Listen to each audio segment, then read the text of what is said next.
કેમ છો વિદ્યાર્થી મિત્રો, તમારું સ્વાગત છે આપ સર્વેની યુટ્યુબ ચેનલ અભ્યાસ ટ્યુશન ક્લાસીસમાં।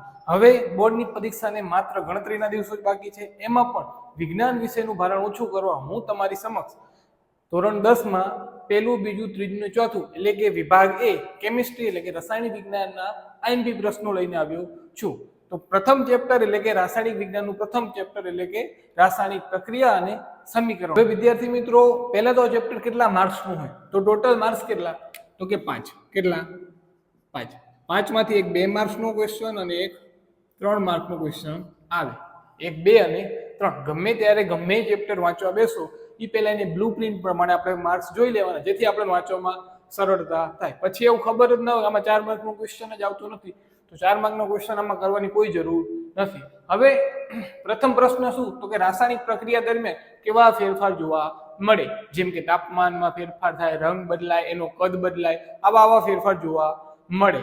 ફરીથી રાસાયણિક પ્રક્રિયા દરમિયાન કેવા ફેરફાર જોવા મળે? બીજું સંયોગીકરણ પ્રક્રિયા, તો એ મોસ્ટ આઈએમપી માં કરો સંયોગીકરણ પ્રક્રિયા। બીજું, ત્રીજું ઉષ્મા શોષક અને ઉષ્મા ક્ષેપક।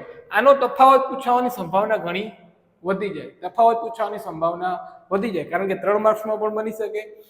ચોથો પ્રશ્ન, કોલસાનું દહન અને પાણીનું નિર્માણ। કોલસાનું દહન અને પાણીનું નિર્માણ, આ પ્રશ્ન તમને 2 માર્ક્સમાં પૂછી શકે। બીજો 2 માર્ક્સમાં કયું? તો કે ઘરની દિવાલ દોડવા માટે શું વપરાય, અથવા એની પ્રક્રિયા લખો। પ્રક્રિયા એટલે કે એને રાસાયણિક સ્વરૂપે પણ લખવું પડે।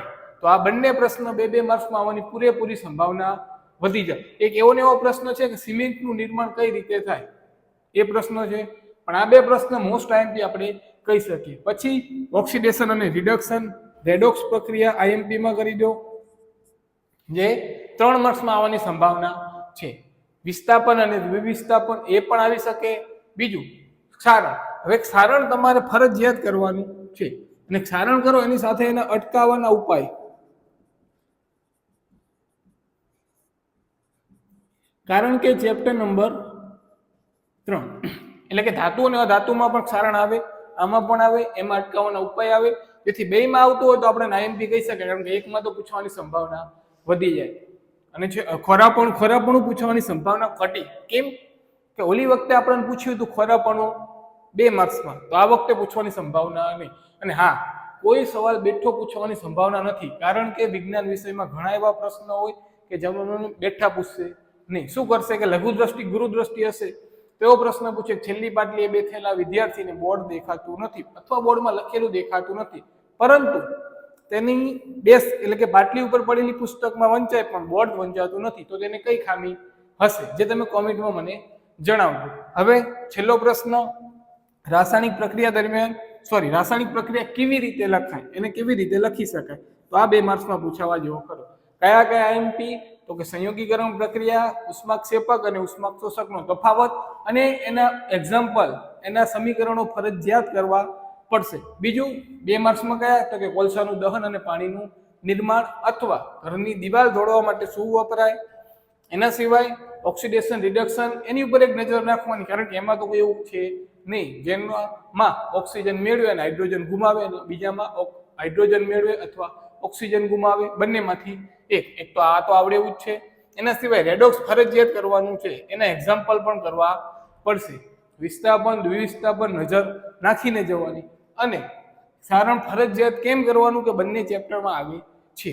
એના પછી ખોરાપણું આગલી પરીક્ષામાં પૂછ્યું, એટલે આ પરીક્ષામાં પૂછવાની સંભાવના 90% નથી। અને છેલ્લું, રાસાયણિક પ્રક્રિયા કેવી રીતે લખાય।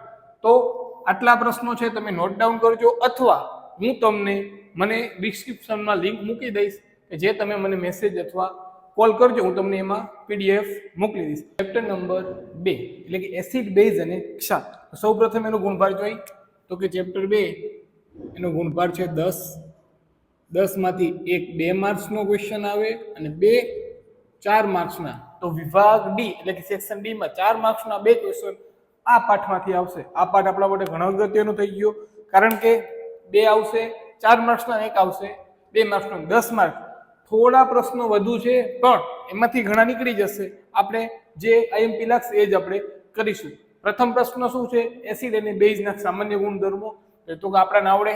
પછી સૂચક અને ઘાણેન્દ્રિય સૂચકના ઉદાહરણ સાથે બંનેના જે ઉદાહરણ આવતા હોય આ ઘણીવાર પૂછાય છે. તો એક આ તટસ્થીકરણ પ્રક્રિયા સમજાવો, તો કે કરવાનો, તો કે હા એ પણ કરવાનું. હવે બેઝ ઓક્સાઇડ અને એસિડિક ઓક્સાઇડ, હવે આઈએમપી એટલો છે નહીં, પણ એમાં વ્યાખ્યા યાદ હોય તો કે જે ઓક્સાઇડ પાણી સાથે પ્રક્રિયા કરી અને બેઝ બનાવે તો બેઝ ઓક્સાઇડ, અને જે ઓક્સાઇડ પાણી સાથે પ્રક્રિયા કરીને એસિડ બનાવે તો એને એસિડિક ઓક્સાઇડ કહેવાય. પછી આ બંને પ્રશ્નો મોસ્ટ આઈએમપી થઈ જાય. કેમ? તો કે એક તો પ્રયોગને લગતા છે અને 2 માર્ક્સમાં પૂછવા હોય તો ડાયરેક્ટ પૂછી લે. તો કે આલ્કોહોલ અને ગ્લુકોઝ જેવા સંયોજનો હાઇડ્રોજન ધરાવે એટલે કે H+ ધરાવે, પરંતુ એસિડની મારફતે વર્ગીકૃત થતા નથી. કદાચ તમે વાંચવામાં આવ્યું તો કે બલ્બ વર્ગીકૃત થતો નથી, એટલે કે બલ્બ ચાલુ થતો નથી. એક પ્રયોગ છે.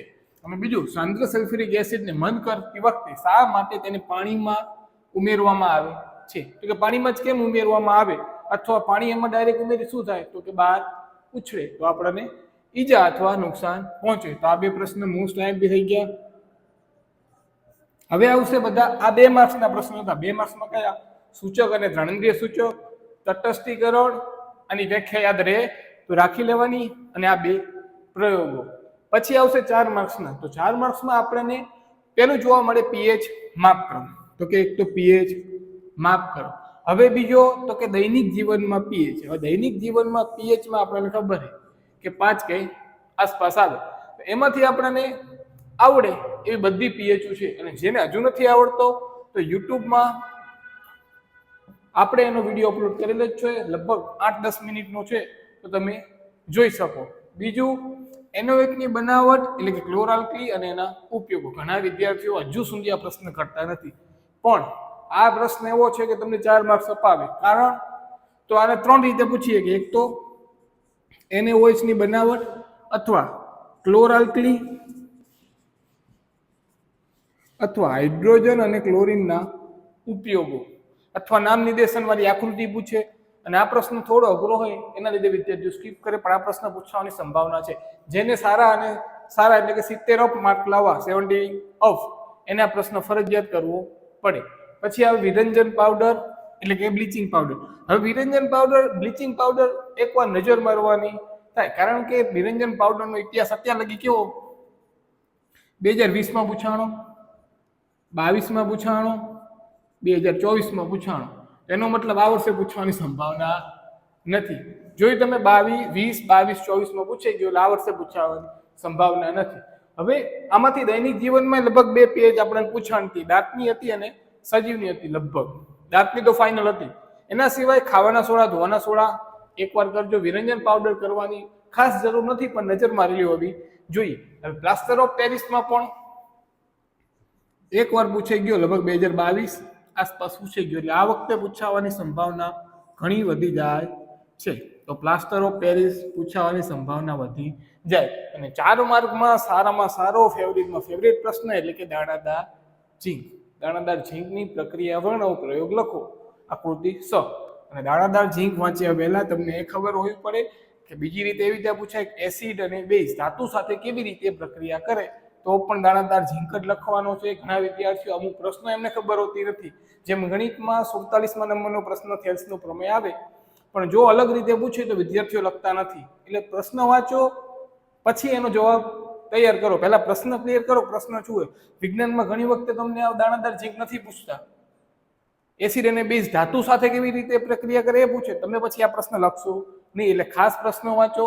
કયા પ્રશ્નો? સૂચક, તટસ્થીકરણ, આલ્કોહોલ અને ગ્લુકોઝ, અને બીજો એક સાંદ્ર સલ્ફ્યુરિક એસિડ, પીએચ માપનો કરવાનો. આમાંથી પીએચ 2 વાર પૂછાઈ ગઈ, એટલે આ વખતે પૂછવાની સંભાવના નહીવત જેવી છે, પણ તોય આપણે વાંચીને જશું. NaOH ની બનાવટ ફરજિયાત. કેમ? કારણ કે 3 પ્રકાર છે. એક તો એની આકૃતિ પૂછાય, અથવા NaOH ની બનાવટ કેવી રીતે થાય, અથવા હાઇડ્રોજન અને ક્લોરીન વાયુના ઉપયોગો. વિરંજન પાવડર સતત 2 વર્ષે પૂછાતો રહે છે, એટલે આ પૂછવાની સંભાવના નથી. ખાવાના અને ધોવાના સોડા જોઈને જવા, કારણ કે આ વખતે ચાન્સ રહે થોડો. પ્લાસ્ટર ઓફ પેરિસ 99.99% પૂછવાની સંભાવના છે. અને દાણાદાર ઝીંક એના સિવાય પ્રયોગ છે, પણ આપણે ઇનફ આટલા કરશો તો બી લગભગ આની અંદરથી આવી જશે, કારણ કે 10 માર્ક્સનું ચેપ્ટર છે, તો આપણે 10 માર્ક જવા દેવાના નથી. હવે ચેપ્ટર નંબર 3 ધાતુ અને અધાતુ. તો સૌપ્રથમ એનો ગુણભાર કેટલો, તો કે 10 માર્ક્સ. 10 માર્કમાંથી 3 માર્ક્સના 2 એટલે 6 માર્ક્સ. 2 માર્ક્સનો 1 એટલે 2E અને 2 માર્ક્સનો MCQ એટલે 2, તો ટોટલ 10 માર્ક્સ. હવે 10 માર્ક્સ છે તો આપણા માટે તો ઘણો ઇમ્પોર્ટન્ટ થઈ ગયો, અને એમાં પણ પ્રશ્નો લિમિટેડ છે, જે પૂછાવાની સંભાવના 100% છે.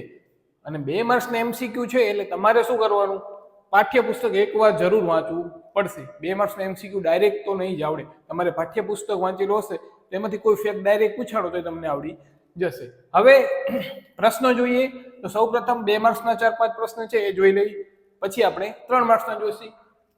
તો કે ઉભયગુણી ઓક્સાઇડ સમજાવો, એની પર નજર એકવાર મારી દેવાની. બીજું, આયનીય સંયોજનોના સામાન્ય ગુણધર્મો, જે 2024માં પૂછી ગયો એટલે ઇમ્પોર્ટન્ટ છે, કારણ કે 4 છે એમાંથી 2 પૂછાણા, હવે 2 પૂછવાની શક્યતા રહે. હવે ખનિજ, કાચી ધાતુ અને ગેમ. હવે 3 ખાસ એટલે કરવા કે આપણી જોડે MCQ છે, MCQ માં ડાયરેક્ટ વ્યાખ્યા પૂછે, અથવા 2 માર્ક્સમાં એક એક કરીને પૂછે તો મોસ્ટ IMP થાય. અને ગેંગ એટલે 5 જણાની ગેંગ નહીં, ગેંગ એટલે અશુદ્ધિ. શું થાય? અશુદ્ધિ. એના પછીનો પ્રશ્ન, શા માટે આભૂષણો 22 કેરેટના બનાવવામાં આવે છે? 24 કેરેટના કેમ નહીં?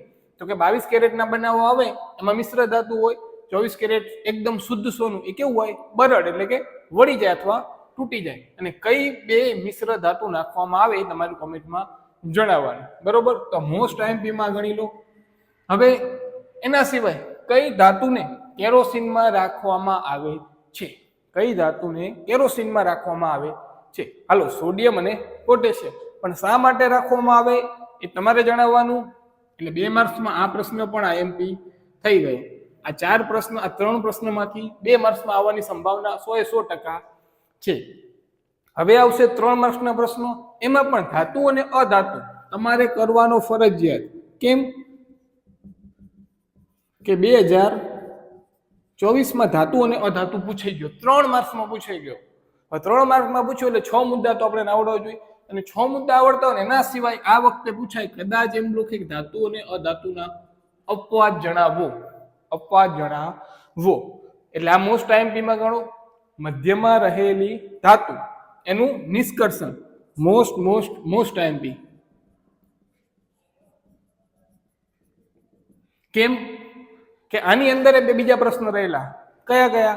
તો કે ભુંજન અને કેલ્સિનેશન. કયા? ભુંજન અને કેલ્સિનેશન. 2 પ્રશ્નો આમાં રહેલા. કદાચ 2 માર્ક્સમાં આપણે પૂછે ભુંજન સમજાવો અથવા કેલ્સિનેશન સમજાવો, તો આપણે આ પ્રશ્ન કર્યો હોય તો આપણે ડાયરેક્ટલી આવડી જાય. એના સિવાય થર્મિક પ્રક્રિયા અને સમીકરણ, તો કે એ પણ પૂછાવાની શક્યતા રહે. એમાં એનું સમીકરણ ખાસ કરવું, સમીકરણ લખશો તો જ માર્ક આવશે, બાકી 1 માર્ક જતા રહે. અથવા એમ પૂછે કે રેલવેના પાટાની તિરાડ પૂરવા માટે કઈ પ્રક્રિયા વપરાય 1 માર્ક્સમાં, તો શું આવશે? થર્મિક પ્રક્રિયા. પછી આવશે તાંબાના વિદ્યુત વિભાજનની પદ્ધતિ, 3 માર્ક્સ માટે IMP ખરું. હવે મિશ્ર ધાતુ. મિશ્ર ધાતુ ઘણી વખત પૂછાતું નથી, પણ કરવું કેમ જરૂરી? મિશ્ર ધાતુમાં ઘણા બધા ઉદાહરણ આપ્યા. આપણને MCQ માં ડાયરેક્ટ ઉદાહરણ પૂછે, એક એક તો તમે વાંચશો નહીં. તો મિશ્ર ધાતુ જ પ્રશ્ન તૈયાર હોય તો તમારે એની સાથે બીજા 1 અને 2 માર્ક્સના પ્રશ્નો તૈયાર થઈ જાય. તો મિશ્ર ધાતુ કરવું. અને છેલ્લો પ્રશ્ન, સોડિયમ ક્લોરાઇડ અને મેગ્નેશિયમ ક્લોરાઇડ, જે તમને કોઈ પણ કારણસર આવડવો જોઈએ ને આવડવો જ જોઈએ. કેમ? કારણ કે આવતી વખતે આપણને પૂછાઈ ગયા ધાતુ અને અધાતુનો તફાવત. બીજો શું પૂછવાનું? તો કે એક જ મિનિટ, ક્યાં ગયો પ્રશ્ન? આના 2 પૂછવાના. તો હવે પૂછાવાની સંભાવના શેની વધે? સોડિયમ ક્લોરાઇડ અને મેગ્નેશિયમ ક્લોરાઇડની બનાવટ. સોડિયમ ક્લોરાઇડ અને મેગ્નેશિયમ ક્લોરાઇડ. અને આવડે એવો છે સોડિયમનો પરમાણુ ક્રમાંક 11, તો 2, 8, 1, મેગ્નેશિયમનો 12, તો 2, 8, 2. એમાંથી આપણે ખાલી એનું નિષ્કર્ષણ સોલ્યુશન કરવાનું થાય. તો આ પ્રશ્ન ફરજિયાત અને ફરજિયાત છે. મોસ્ટ IMP કરી દેજો 2025. થોડા પ્રશ્ન આ ચેપ્ટરમાં વધુ છે, પણ આ તમને ગણો તો કે 1, 2, 3, 4 ને 5. એક આપણે ગાડી 5. 5 માંથી 2 તમને 3 માર્ક્સમાં આવશે, તો તમને 6 માર્ક્સ ડાયરેક્ટ 5 પ્રશ્ન 6 માર્ક્સ અપાવે તો આપણે કરવા જરૂરી છે. આના 6 માર્ક્સ ક્યાંય જવા દેવાય નહીં. આના 6 માર્ક્સ જવા દેવાના નથી. આના પછીનું ચેપ્ટર કયું છે? તો કે કાર્બન અને તેના સ્વરૂપ. એ થોડું અઘરું હોય, પણ આપણે 3 મેઇન કરી તો એમાંથી આપણે અમુક પ્રશ્નો કટ કરી શકીએ. આ પ્રશ્નો મુખ્ય કરવાની જરૂર છે. બરોબર? તો તમારા માટે હવે નીચે કોમેન્ટ સેક્શનમાં તમારે મને 4 જવાબ આપવાના છે જે આઈએમપી એમસીક્યુ કહી શકાય.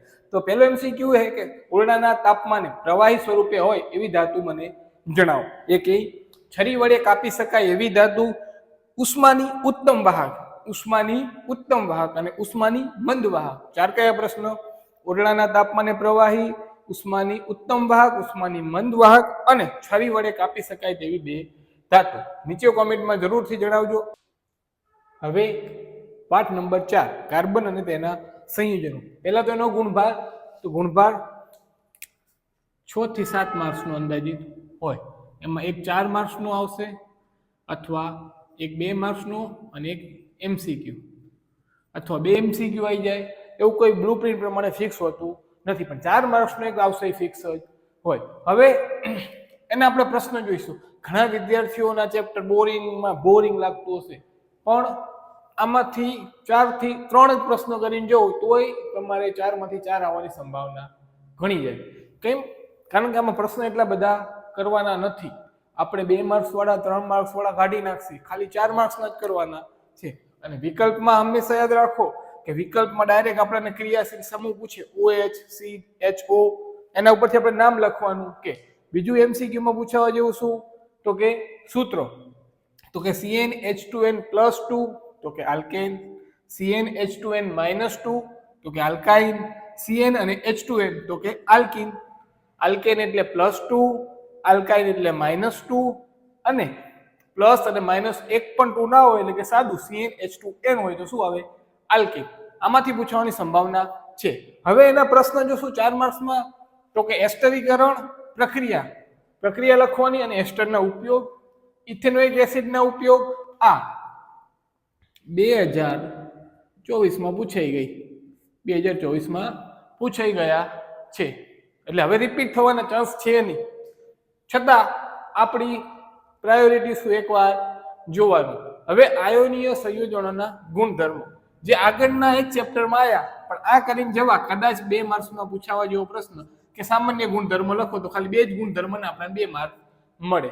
હવે ક્લોરીનની સહસંયોજક બંધની રચના અને નાઇટ્રોજનની સહસંયોજક બંધની રચના પણ જોવી. એના સિવાય મારા મત મુજબ આઈએમપી પ્રશ્ન તો કે આ, કારણ કે થોડો ઈઝી રહે અને આવડે એવું મિથેનોલ, પેન્ટાઇન, મિથેનોઇક એસિડ, બ્રોમોબ્યુટેનના બંધારણ દોરવાના કે જે 4 માર્કમાં પૂછાય એટલે સરળતાથી લખી શકો અને જેમાં બહુ રામાયણ છે નહીં. બીજું સમઘટકોને લગતો પ્રશ્ન. તો કે સમઘટકો એટલે શું? પેન્ટેનના સમઘટકો લખો.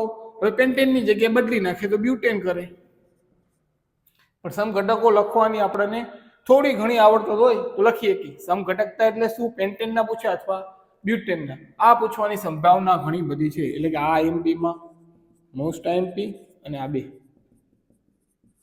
બીજું સાબુ અને પ્રક્ષાલકો. જે વિદ્યાર્થીઓ આ યુનિટ અથવા આ ચેપ્ટર સાવ સ્કીપ કરે, સાવ જોતા જ નથી, એને ખાલી એક જ પ્રશ્ન કરીને જવાનું. એક જ, કયો? માત્ર એક જ.